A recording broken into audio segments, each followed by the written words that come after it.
blastmusic247.com. We're changing the industry one artist at a time.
Hello, and welcome to According to Courtney. I'm Courtney West, your host.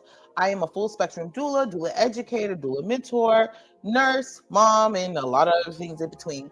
So here on According to Courtney, we talk about everything about filling your cup, either that being emotional, mental, and a birth worker space or anything in between. So what I really wanted to do in 2025 is highlight organizations and all the amazing things they do. And I am super excited today to have an amazing midwife who's worked on 3 different continents here today to tell us about her organization. Good morning. Good morning. It's so wonderful to have you, and welcome to According to Courtney. Thank you so very much. Good morning, Courtney. I'm so excited to spend my morning with you today. I'm excited to have you.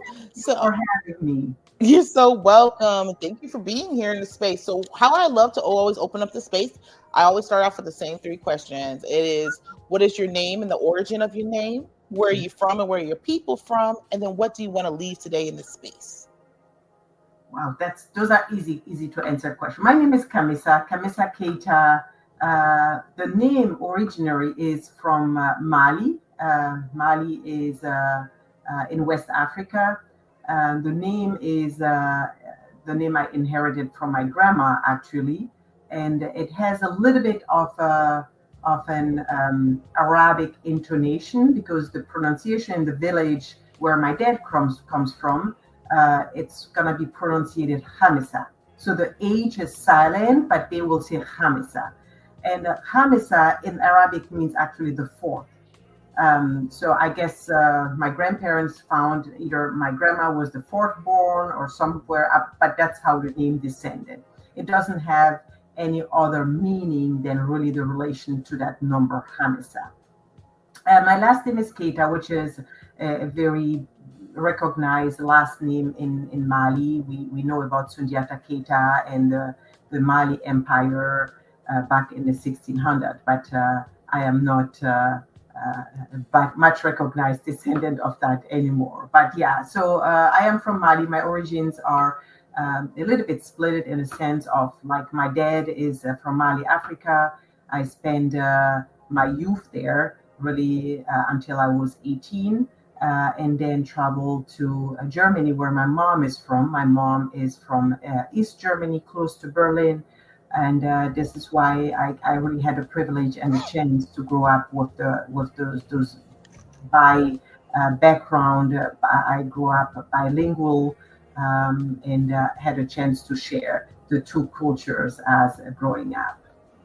Yeah, so that's in a little nutshell where the origin of my name comes from.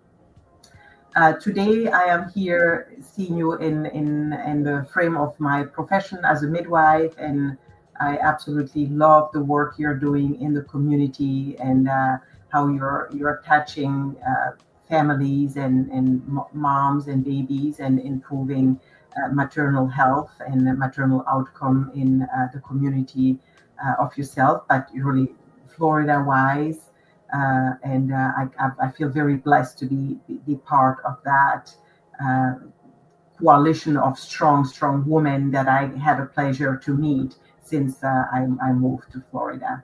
What I would like to leave behind today is, of course, the big part of who I am, my profession as a midwife, and a love for what we do, and giving easy access to families to be partners with families and with moms, and empowering them in their decision, and make a pregnancy a very exciting moment in their life, and take the fear out of whatever decision they may take, and what they may like to take for them on their families.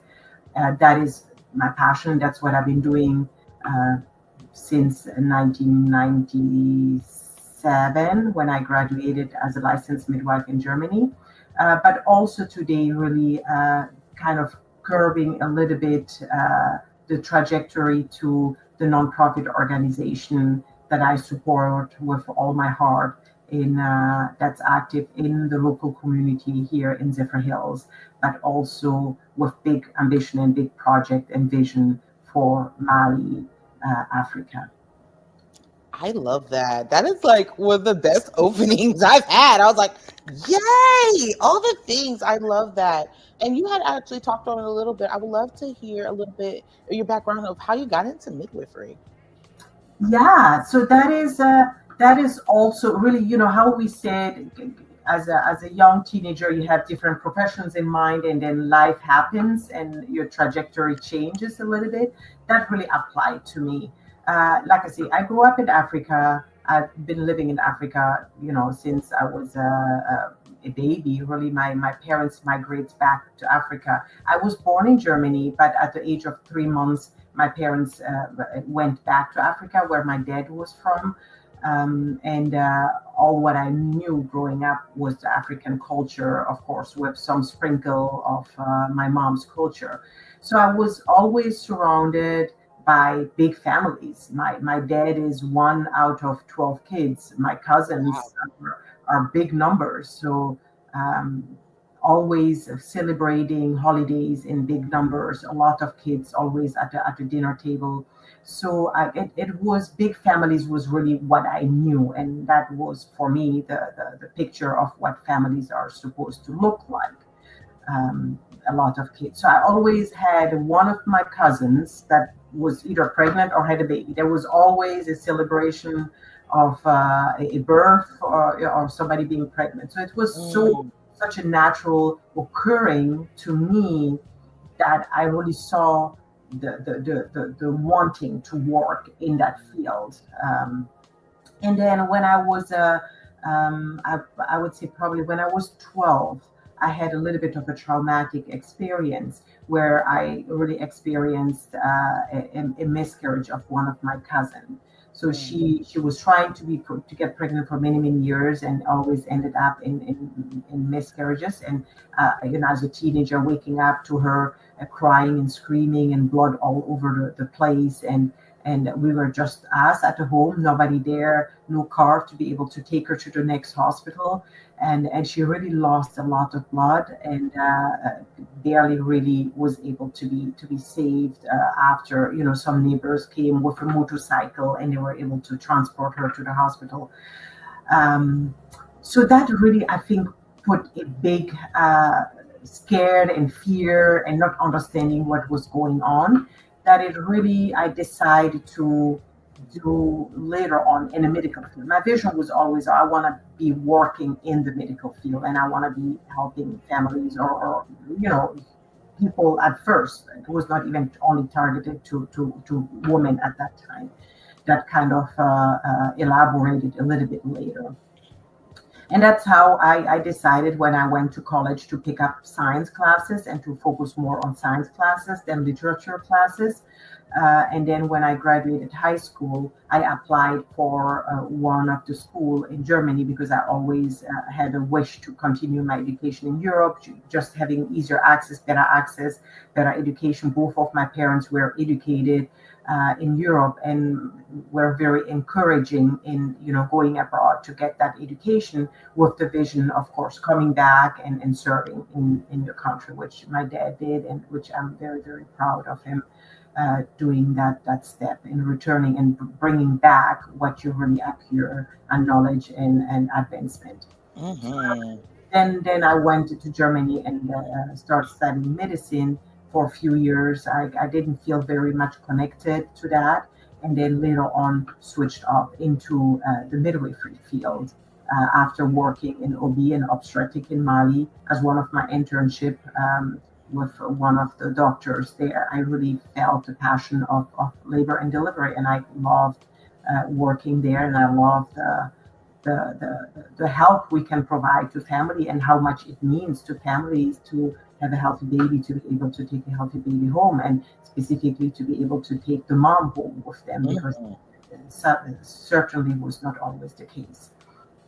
Yeah. So, and then 1997, I went into the midwifery program in Germany and did my midwifery schooling and got licensed in 97 and been basically practicing since that time. Yeah. That is amazing. And I love that you said that, you taking the education, going abroad to study, but to bringing it back home. Mm-hmm. Mm-hmm. And I feel like sometimes, I know in our culture here, we're always sent out to go leave the nest, go leave, go, but not to come back. Yeah. Yeah. And serve. And I love when people do come back. I'm one of those people. I left and I came back, and it was like, why? Because this is the people I love the most. That is correct. And I really didn't realize, or let's say I hadn't grown emotionally and spiritually to see that need or that ambition in myself, right? Now at my advanced age, I see my dad and I really appreciate the fact that he did that. And I think through that nonprofit organization, I'm realizing that for myself to try to bring back, to give back to that community that made you who you are, all the influence you got and made you the person you are, to be able to give back. So that's why that nonprofit organization means so much to me, because not being myself personally, being able to be there, I can help through that foundation and give back to that culture and to those wonderful people that shaped me the way I was able to become and thrive and give that chance to many more people to be able to thrive. I love that. And that's a perfect segue. So I would love to hear more about your organization. Mm-hmm. Yeah, so when I moved to Florida in 2014 after meeting my husband, and when I moved here, I was not able to practice as a midwife. So I needed to go through the schooling program to get my Florida license. And in the process of getting my Florida license, I got to meet with my wonderful colleague and friend, Lucy Bryant, who has a birth center here in Zephyr Hills. Indio Season is the birth center. And we really connected a lot on a professional base, on the personal base. And I just grew up with her. I loved her vision. She was already doing amazing work in Haiti through a different foundation. And then one day, just talking in the office area, and she said, Khamissa, why don't you come with me to Haiti and let's do a trip to Haiti? And I was like, Lucy, I would love to go to Haiti, but trust me, I have my own Haiti in Africa, Mali, that I am supporting financially, small at that time. But also emotionally. So when I go home, I try to serve a little bit in that community. And that's how the discussion started. And she was like, oh, I want to know more about it. And I want to hear more about it. And we start talking it and just came up with the wonderful idea of creating a nonprofit organization, and me at that time, I was in the US maybe for 8 years at that time. So it was something very new to me, and like, it felt very overwhelming, right? So creating a nonprofit organization and what that may look like, and she really did a lot in facilitating the step on creating that nonprofit organization, with the vision, of course, of working with families here, because we do have a big number of families that really need our help and our support and our love and our caring, but also me being able to really even work more under that umbrella of being an ambassador between the US and Mali and creating that connection. And really at the beginning of the Season of Hope nonprofit organization, it was the vision of, once a year going and helping midwives. I had aunt and friends that were midwives locally there to go and help and assist them and do like an intercultural exchange where we could maybe bring a little bit of our expertise and they will give us a little bit of their expertise. And that's how the first trip started in 2023 when I flew with Miss Lucy to Mali and I introduced her to the culture, to the land, to the people, and we got to work. We had an amazing trip of, I think we were there for 2.5 weeks. We got to work in different settings of birthing, regional birth centers, but also local and community, not birth centers, but hospital. They don't have that concept of birth centers, but like hospitals.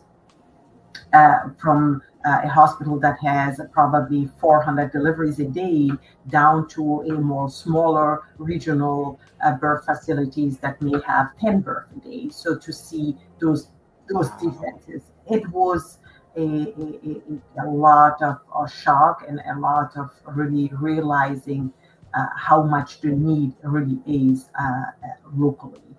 And I would love to hear more about that. So what are the needs? What are the needs that you notice that are different from the needs that you see in America versus the needs that you're seeing in Mali? Well, I mean, really, basically at every level, right? So it starts with the equipment of the labor and delivery, access to bed. There is really not much of a privacy.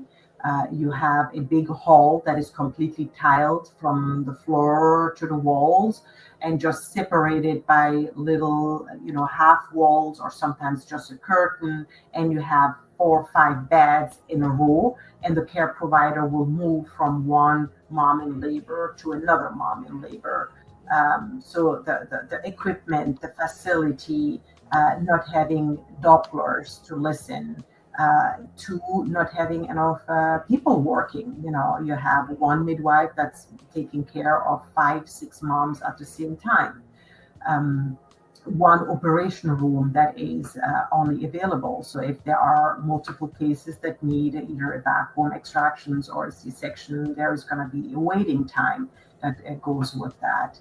To the access of medication. So parents need, when a mom is in labor, they're going to be referred to a little pharmacy that is close by to that hospital, and they have to go buy all the necessary that can be used. That can be an antibiotic, that can be Pitocin, that can be bandage.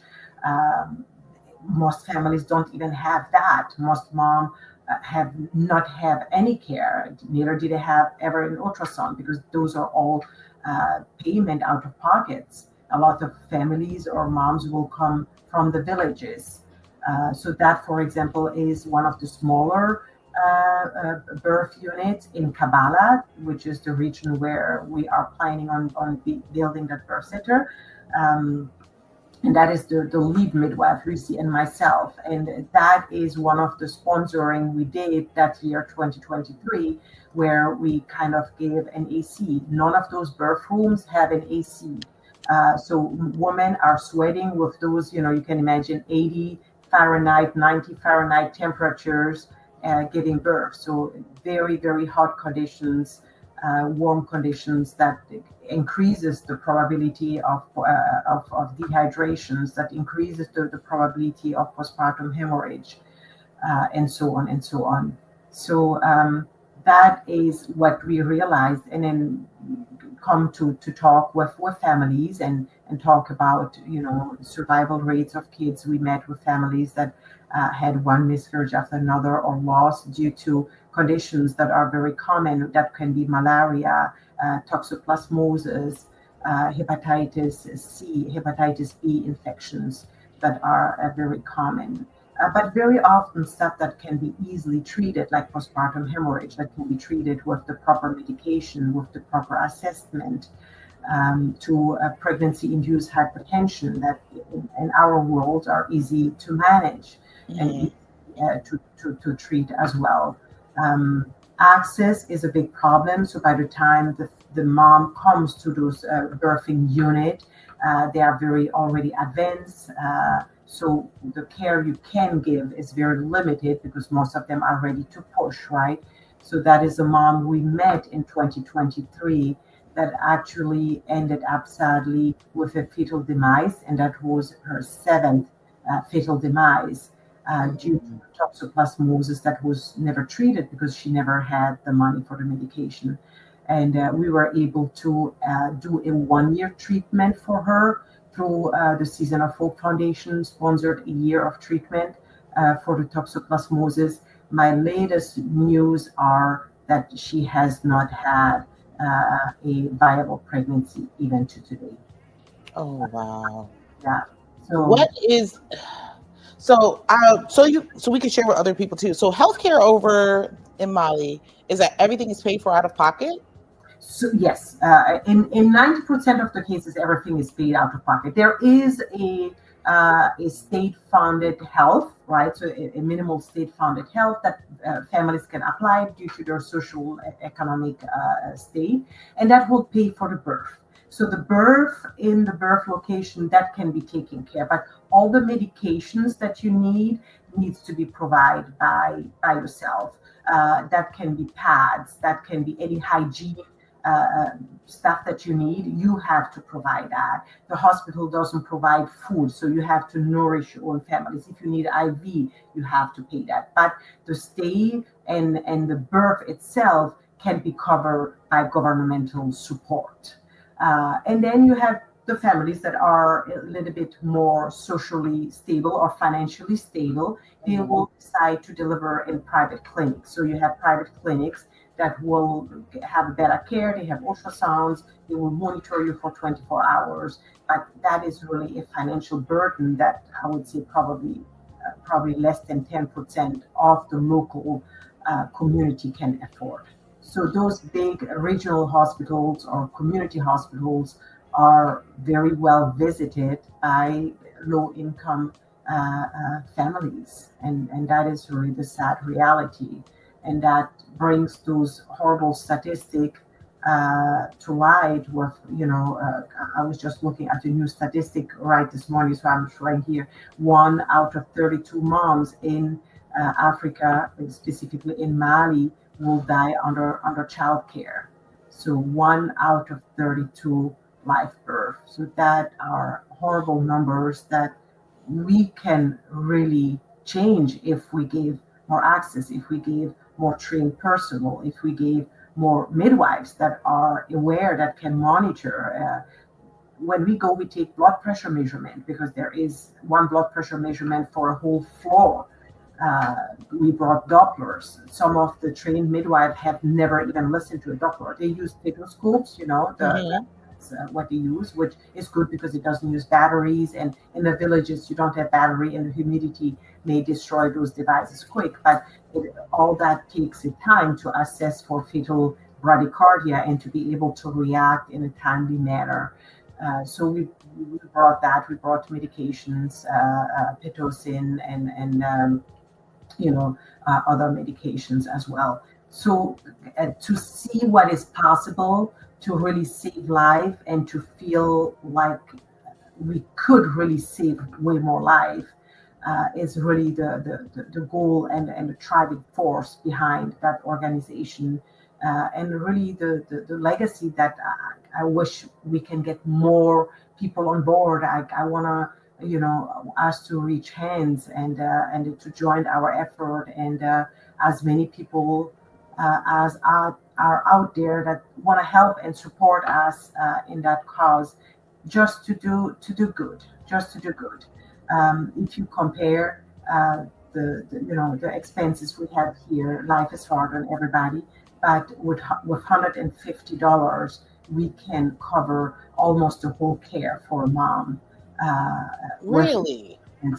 $150 to $200. That is what it takes to cover a whole care for a mom during her pregnancy.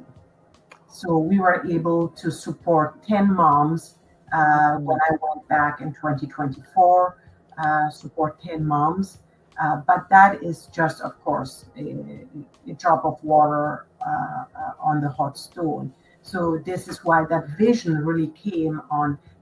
Why don't we do our own birth center and our own birth unit? And that was facilitated by my dad that offered land and sponsored land for us where we can build. And it's in a bigger city. It is approximately 15 miles from the capital of Bamako. It is in Kabbalah. And he donated land to Season of Hope for us to be able to really realize that vision of building a birth center where we can get more moms in, and we can provide the care to moms, do more education, which is a big part. You asked me, what's the difference? The education, the access to education. Again, there is a lot of still gender inequality. Women don't have access to school as greatly as men or boys are motivated to go to school. Female are very often taken out of school at an early age to serve in the families, to help their families. That is really still the model in the villages. So, and because of that, there is no access to literature. There is no pick up a book or do watch a YouTube video or things like that. It's just no access to education, and that's what we want to do. We want to be able to educate more, to be creating more awareness for women to know their body, to know what they have to watch for themselves, and what are alarming signs that they have to reach out to a care provider. All that is the vision we have with the birth center. So it's going to be a community center. It's going to be an education center. It's going to be a place where women can exchange, where midwives that are maybe retired can come and do some community work and work alongside with midwives that are trained in Mali. But also with the vision of maybe having midwives and doulas like yourself coming and donating their time. So you have 2 weeks off and you want to do something great. Let's travel to Mali and you donate your time and work in those areas. So it's really building a bridge. And I always felt like I want to build bridges between different cultures, different part of the world, and really how good it makes you feel when you feel like you really change somebody's life. And I really want to make it clear, it's not only about monetary means that we will change somebody's life.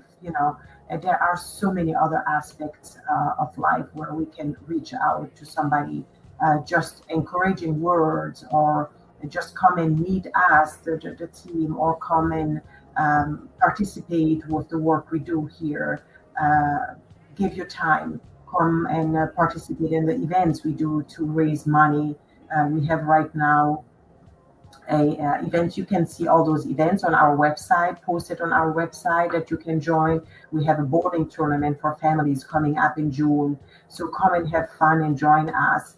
We have a golf tournament coming up the 1st of November to Lake Bernadette Golf Course that we would like you guys to come and play golf and raise money for a good cause. But also, donate if that's what you want to do to help building that birth center. So the picture you see right now is the opening ceremony we did. That was January 20, I believe 21st, if I remember well.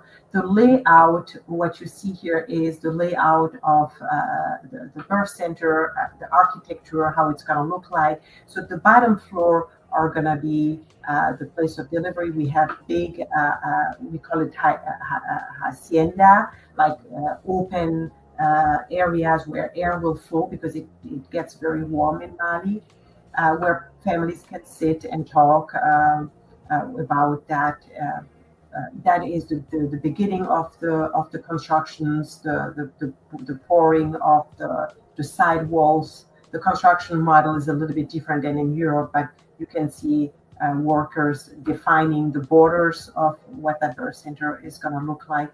And like I said, there are going to be 2 birth suites. There are going to be 2 consultations room. There are going to be like a little kitchenette on the floor to prepare meals for families, and then a big teaching or education room for diverse, for postpartum education, for breastfeeding classes, for hygiene, in general hygiene, talking about menstruation period, talking about menopause, and all those female affected phases in life. And then the second floor of the building will then be where we have 2 apartments that colleagues that are flying from here can stay and can be housed. So there are not going to be any costs for the housing whilst they are there, while they are donating their time to work for the organization. This is amazing. Like, that is just so much. I just had to let you flow. I was just like, keep going. All right. Because you just answer everything. And it's so remarkable to see that, but also so devastating because you hear, how our rates here are in America due to Black maternal health, and a lot of ours are due to the practice of medicine here and what it's based off of. Yes, so absolutely.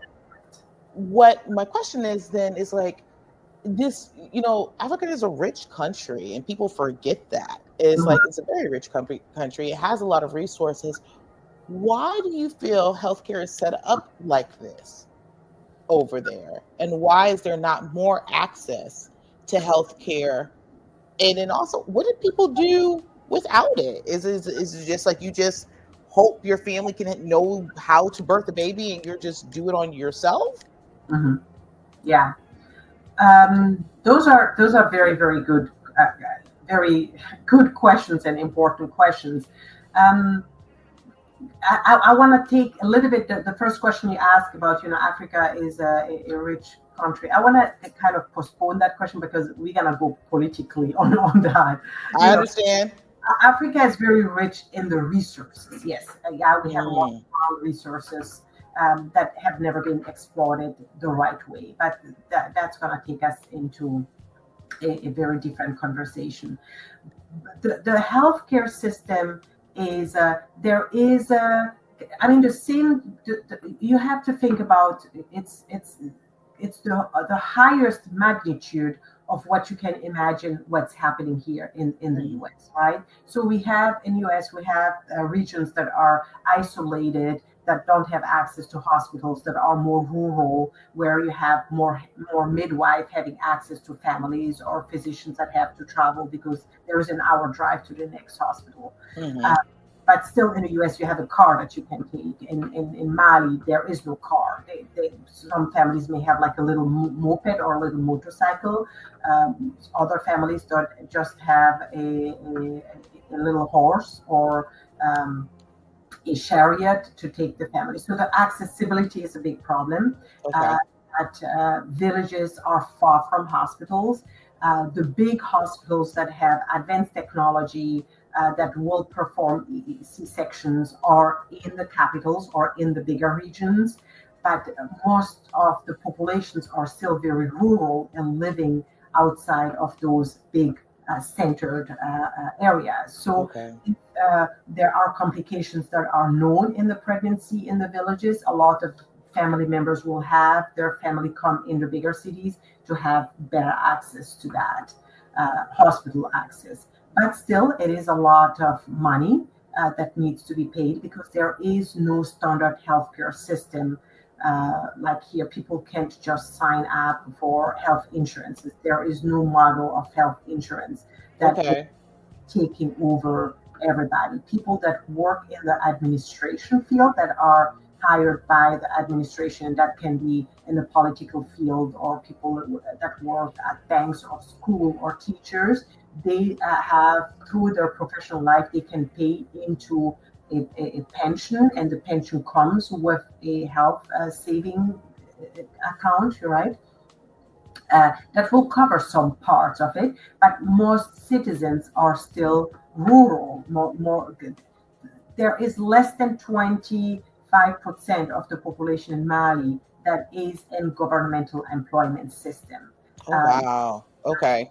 70% only we probably have an education level. I have to look at those numbers, don't quote me on those, but we still have the education level that is very, very low. So people are still farmers or little selling stuff. Yeah, how you call that? Little, we call it like commerçant. Okay. And females specifically are very less educated, so they are more in the families. They are on the fields. They sell their little potatoes that they make on the. So that does not create access to the state provide healthcare network. So all what they can do is to save and then when they are pregnant, go into that. What also has changed is, of course, back in the time we had the midwifery model, right? So like midwife in Florida, we know the history of the granny midwives. That always has been in the villages. We always had women caring for women in the villages, and that was a profession that was given from generation to generation. Your grandma was a midwife. She would go to families and deliver, and then she introduced you to that profession, but there was no schooling behind it. There was not a norm exam that you had to take. So it was really like a hands-on profession that you will learn in your generation. So that still exists. We still have midwives that will care for women with traditional remedies, right? So with herbs, they are very knowledgeable in herbs that they can take to reduce blood pressure. The Moringa plants that we heard a lot in America, Moringa plants is a wonderful plant that is really known for the leaves, for the barks that is used in different aspects. But there are a lot of herbs and plants and that knowledge that is there, and that is what we actually want to gain and preserve. So we are not only relying on our synthetic drugs, but we can rely more on the natural way on pregnancy treatment and pregnancy complication preventions. So we want to get more midwives out into the villages to reach those families, and that can be one vision that will probably come in educating more midwives, locally midwives, so they can reach out and they can travel into those communities and have access there. So instead of mom traveling on the back of a mule to get, so we stay there and we do once a week visits in the village, and we check the moms and we do their blood pressure measurements and their blood testing. That is a very great model. And some of the very big organizations, like the World Health Organization, has a lot of projects like that already. But again, those projects are decreasing in funding. That is just all across the world. That's not just in the US, that's in Europe as well. Those projects are decreasing. And we for sure don't want to compete with those $1 million projects like the World Health Organizations, or there's another one I can think about it, that really do amazing work. And our slogan has always been one mother at a time, one baby at a time. Oh, I love that. Yes, it felt very overwhelming about changing the outcome for Mali. In our lifetime, we will not be able to do that. But it is the fact that we're going to change one mom's life today, and then tomorrow we're going to change 2, and then 3 and 4, and that potentially is good feeling. And if everybody does a little bit, I think we will have a big impact that doesn't feel so overwhelming, like we have to compete with those huge mobile organizations. That is amazing and so impactful. We're at our midpoint, a little bit over our midpoint, but again, listening to you talk, I'm just like, I'm just all loving it. So we're going to have Troy come on in, and he's going to introduce. We're going to take a little bit of a music break and then come back to hear about how can we assist in this great organization. Perfect. Thank you so Yes, very indeed. much. Well, very interesting information. Thank you, ladies, so much. For today, we have her name is Ansharia, and she's a new signee of Blast, and her song is called "Ain't Got Time." Let's check it out. All right.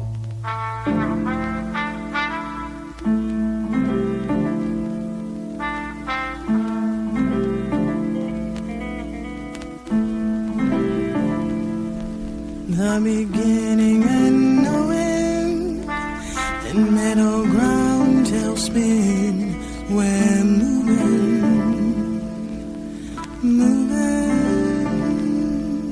Trust in the universe, you say. Don't you let nothing stand in the way. We're winning. Ain't got time for yesterday. We're steady keeping the faith. Tomorrow is not promised. Why not live today? We're breathing.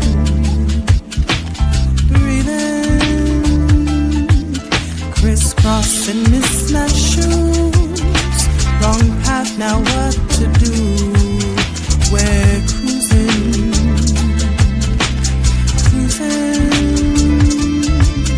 Lampshade against moonlight, offset the dark from night.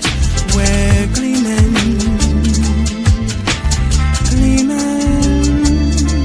Ain't got time for yesterday. We're steady keeping the faith. Tomorrow is not promised. Why not live today? We're breathing.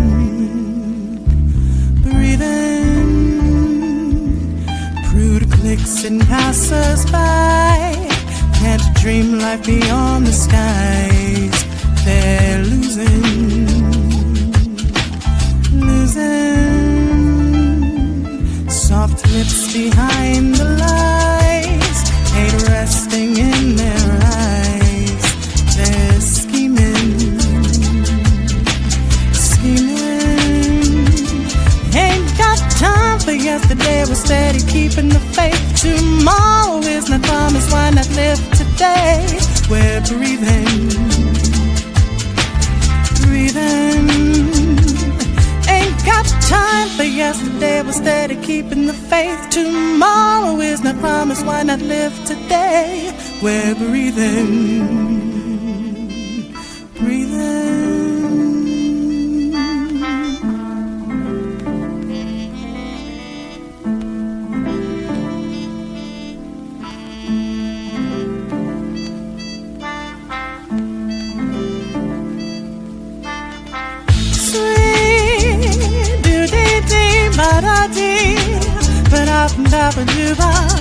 Hey, yeah, me, yeah, ba-da-da, ocean. Sweet, do-dee-dee, ba-da-da, ba-da-da-ba-do-ba. Yeah, yeah, me, yeah, ba-da-da, ocean. Okay, that was Ansharia with Ain't Got Time. And if you are an independent artist or a spoken word poet or up-and-coming comedian looking for some exposure, you can go to blastmusic247.com and register for free. But Blast is also looking for the fans. So if you're a fan of great music, you too can go to blastmusic247.com, register as an unlimited artist. Yep. And have access to hundreds of independent music. So there's the QR code. Break out your Samsung and your iPhone, scan it, and it'll bring you to blastmusic247.com. We're changing the industry one artist at a time. All right, ladies, back to y'all. Hi, you guys. Welcome back to According to Courtney. If you're just now joining us, we've been speaking with amazing midwife Khamissa, the co-founder of Season for Hope, and her organization, all the beautiful work that she does in Mali. So I want to pick up from where we left off, and you just really opened my eyes on so many different things when it comes to health disparities. What is birthing like over in Mali? And I wanted to just kind of run back to this because I just love how you talk about your people and the things to do. And I would love to share with people, how do we help assist in this organization, from it being financial, or if being birth workers like myself, we're like, hey, I want to go. What can we do? What is this process like? Yeah. Oh yeah, so I'm really, really excited to be here to have the chance to have a platform to talk about the organization and what we all are passionate about. So thank you again for giving the opportunity to listen. So in the fast world we are all and all are in our own world and our own problem. Just having somebody listening to what you're doing is the best recognition you can ask for, and it means so much to me. And it means so much to me the fact that I tell my beautiful colleagues and co-workers at Season of Hope all the time, you guys probably have never been to Mali. Um, you have never, beside me, met somebody from Mali, but you guys are so uh, with me on that journey with the part of Mali. Of course, we have a big part here as well. And it means so much to be able to talk about a part of the world that almost seems forgotten. It's not a paradise place like Dubai or the Fiji or things like that. So we don't really talk much about the people that needs the most to be talked about. So thank you for listening to me. Thank you for giving me the platform, and just thoughts and prayer for everybody on this planet means so much. So thank you. You're so Yeah. welcome. Yeah, so the Season of Hope, my co-founder Lucy Bryant, like I mentioned, that's her beautiful face, really is a true inspiration as a human being to me, and she gives me really the strength and the vision of walking the walk. Sometimes it feels very intimidating when you do something very new, and the scare and to fail is big. But I really have learned a lot with her to trust the process, and like she likes to say, God got this, and He absolutely does.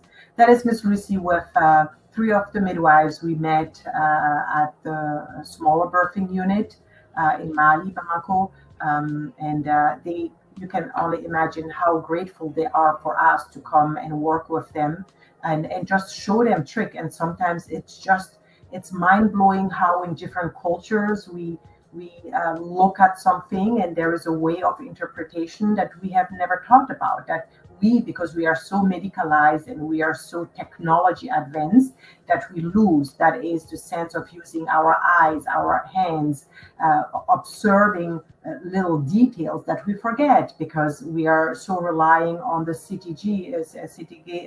NST monitor, or so rely on the blood pressure monitor. So that is very helpful for us as well. Yeah, that's a beautiful young family that they were sponsored by Season of Hope. It's a baby boy that was actually, she delivered in February this year. She was one of the 10 moms that were sponsored by Season of Hope for their pregnancy care and for their delivery.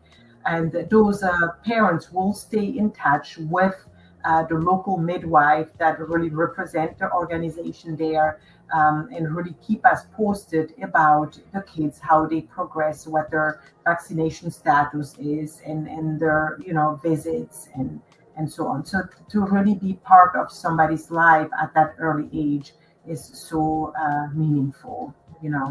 That is So so amazing just to see yeah, that. yeah. And look So at his sweet baby. yes, so typical Malian moms, when they come to birth, they bring those fabric. You see those colorful fabrics, and Mm-hmm. a lot of that. So those fabrics are used as pad. That's what they wrap to use as pad. They don't have the throwaway pads like we have. Those cloths get washed and reused, but that's where they wrap their babies in. So most of those moms, when they come, they don't even have clothing for the baby. So we were able to bring a lot of clothing that we have a group of women in our community that will sew and knit for us. So we bring that for them. So they just get wrapped in those blanket, and that's how they get carried home. And really, most of them don't have the first outfit to wear. So being at the beginning of the life like that, look at that cute face. Yes. Yeah. And what I really have to say is how strong those women are. I mean, you won't hear one single complaint. They come, they deliver, they are so strong, so headstrong. There is never a question about the pain medication because there is no alternative, right? So if you know your only alternative is to push the baby out the most natural you can, so your mind doesn't go wander about, oh, should I take a pain med or do I get an epidural? There are no options like that. So you can really tell the determination and the will to do it, and how our body is meant to do it, and how really we can all beautifully vaginally delivered, and how it's important to keep that in us as a human. That is Yes, amazing. a group of midwife, and the one in the big thing, she's a student midwife. Midwifery schools are rising there as well. They do also a 3-year schooling program like we do here, Okay. with their certification. A lot of them prefer to stay, of course, in Bamako, in the bigger cities, because the pay is better, rather than to go in the villages like we were talking about, or in the smaller towns to practice there. So we need to make that a little bit more attractive for families and midwives and their families willing to go, in different areas of the countries where they are needed as well.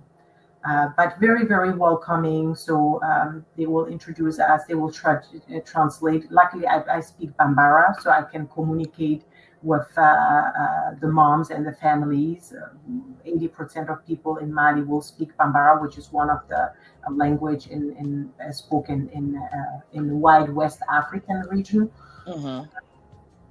So I was able to translate for Lucy, so she was able to really understand and communicate. And a lot of those young midwives learn English, a little bit of a broken English here and there for that basic communication. But that is, for example, the delivery room that you see behind me is the newborn table with a light that does not work.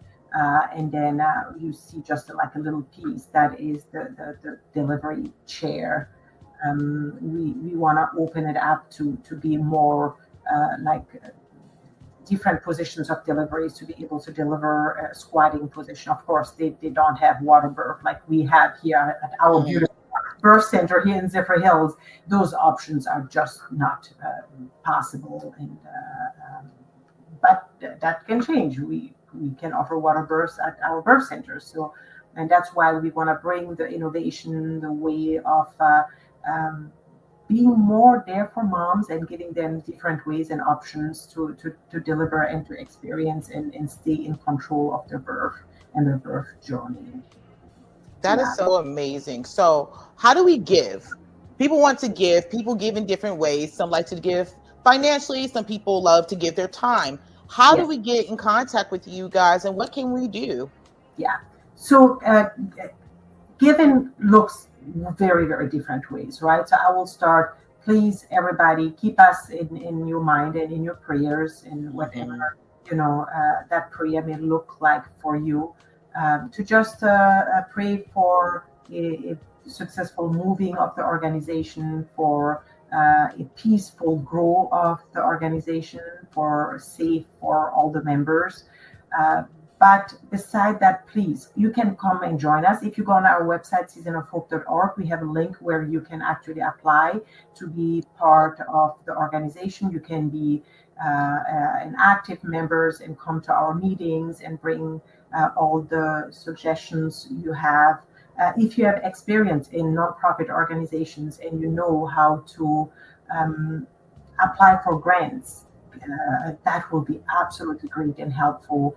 We are all full-time, or most of us full-time in the profession we do. We are full-time midwife, Lucy, myself, Kendra, the front desk, Sarah, herself, very busy with her birth photography. But also doula. Kelly is a doula. Kelly is going right now to a midwifery school to become a midwife herself. Carrie, full-time. So we all have a lot of work besides. So any help in terms of guiding us in the right ways? Where can we apply for funding? Do you have some ideas? Can we join your organization? Invite us to come and talk. If you have, like you, not only podcast, but you have a convention or you have a meeting. So that is the board member. If you see Kendra Brown, then Jessica, who is our treasurer, Sarah, Carrie Kelly, and my co-founder, Lucy Bryant. So you see, it's a small team. So we would love you to join us in any way that may look like. You can help us organizing our events. Like I said, we have this year coming up 3 more events. We have our bowling tournament that is coming up June 20th. That's all those informations are on our website. You can log in the website and you can get tickets on the website and come and join. All that can be purchased on the website. We have our golf tournament coming up November 1st. Come play and golf. If you don't like to golf or you can't golf, you can also log in and just sponsor golfers. I know a lot of people in my community, young guys that will like to golf as a sport and as a fun event to connect, but just don't have the means to go play. You can just sponsor players, and we find the players that will play under your sponsorship. And then we have our gala, our end of the year gala. This year, it's going to be amazing. So please stay tuned for that. We're going to do an African team gala. We want to have drummers and kora player. A kora is the very traditional instruments from Mali. Miss Lucy is working hard on that African team end of the year gala. And I believe that is December 6th. So you can log in and purchase a ticket or keep in touch or email us, whatever that looks like. If you would like to do any monetary donations, we will absolutely greatly appreciate that. Also under Season of Hope, you can scan the barcode, you can donate. It can be $10. Whatever you can donate is helpful and will support the mom and the families. If you need a receipt for your donation, we are a nonprofit tax exempt organization. We can give you a receipt of your donation that you can use for your tax purposes as well to get tax deduction for that. Or just send us encouraging words or let us know if you would like one day to travel with us to Africa, Mali, and to be part of the decorating team at the birth center, or when we are ready, if you want to come and do your hours there. Students that want to do some externship hours for their school. And like I say, it's not only midwives, it's not only doulas, like you are one of the wonderful doulas. It can be even people practicing medicine. In the early 2000s, I went with 2 friends that were studying medicine, and they learned so much with different practice, and you just see stuff that you would not see in the setting of the US. You get to see breech delivery, you get to see a twin delivery, things like that. So it has a lot of education purpose with the idea of connecting the world, connecting us as human beings, seeing each other's need, and just giving a little bit from all the blessing we have here. And just remember, we are all on this one planet, and just for a short length of time, and support where we can. I love that. And it does feel good to be able to support and to see and to uplift, and no matter what continent you're on, knowing that we can learn from each other, which is just beautiful. So our hour is literally almost up, and I'm just on my seat from just so thankful, Khamissa, that you came and shared this information with us, gave us a little piece of Mali, and just really letting people know that this organization exists, that you guys are doing amazing things. You're always welcome to come back to According to Courtney on any galas, any things that have changed, any things you would love to talk about. We are here to listen and have a platform for you guys to share whatever you guys need to share on. So I thank you.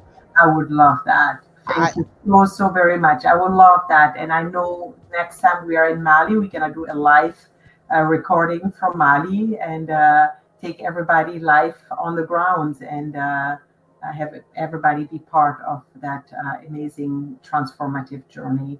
So thank you very much for having me, for, like I said, listening to me. And I look forward to everybody that would like to join us in whatever means is possible for them.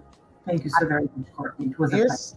You're so welcome. And to my viewers, thank you so much for tuning in with us this week. Know that you are seen, you are heard, you are loved, and you're valued. Until next time, you guys take care. Take care, everyone. Thank you so much. Thank you, everybody. Bye-bye. Thank you.